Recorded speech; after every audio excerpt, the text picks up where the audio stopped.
कभी गोलियों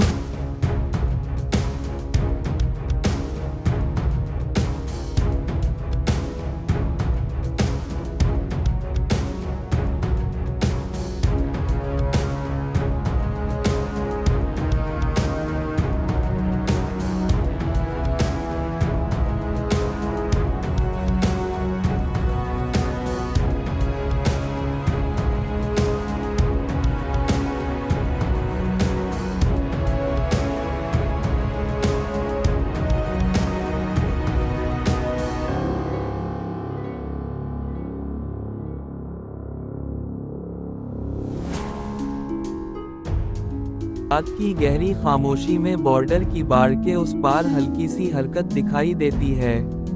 हवा के तेज झोंके के साथ रेत उड़ती है और इस रेत में जैसे कोई राज छुपा हुआ हो। आसमान पर आधा चांद और जमीन पर तनाव की फिजा।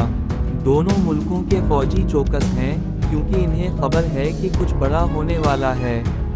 पाकिस्तानी बॉर्डर 20 पर एक कमरे में रोशनी जल रही है। अंदर एक जवान बैठा है, मजबूत जिस्म, तेज आंखें और चेहरे पर दलेरी के नक्श। ये है कैप्टन दानियाल खान, पाकिस्तान आर्मी का स्पेशल कमांडो। इसे आर्मी चीफ की तरफ से खुफिया फाइल दी जाती है। फाइल में सिर्फ एक जुमला लिखा है, दुश्मन सरहद के करीब एक बड़ा हमला प्लान कर रहा है, तुम्हें सच्चाई निकालनी है किसी भी कीमत पर। दानियाल की आंखों में आग भड़कती है। वो फाइल बंद करता है और कहता है, कौम के दुश्मन को अब ये ज़मीन बर्दाश्त नहीं करेगी। उसी वक्त बॉर्डर के उस पार इंडिया की एक खुफिया बेस में एक जवान को जगाया जाता है। वो है major Aryan Veer Singh, Indian special forces का हीरो। कमांडर उसके हाथ में एक खुफिया डोजियर देता है और कहता है, इंफॉर्मेशन मिली है कि बॉर्डर के करीब एक दहशतगर्द गिरोह बड़ा धमाका प्लान कर रहा है। आर्यन, तुम्हें अकेले जाना होगा, ये मिशन सिर्फ तुम कर सकते हो। आर्यन सीधा खड़ा होता है, अपनी बंदूक को देखकर कहता है, ये मिशन मेरी जिंदगी का इम्तिहान है। रात गहरी हो चुकी है। दानियाल खान और आर्यन वीर सिंह दोनों अपने अपने रास्तों पर निकलते हैं। इन्हें खबर नहीं कि तकदीर ने इन्हें एक ही मकाम पर भेज दिया है। जंगल की सुनसान राहदारियां, दरख्तों के बीच साए और कहीं कहीं पर उल्लू की आवाज़। हर तरफ खौफ और ससपनस।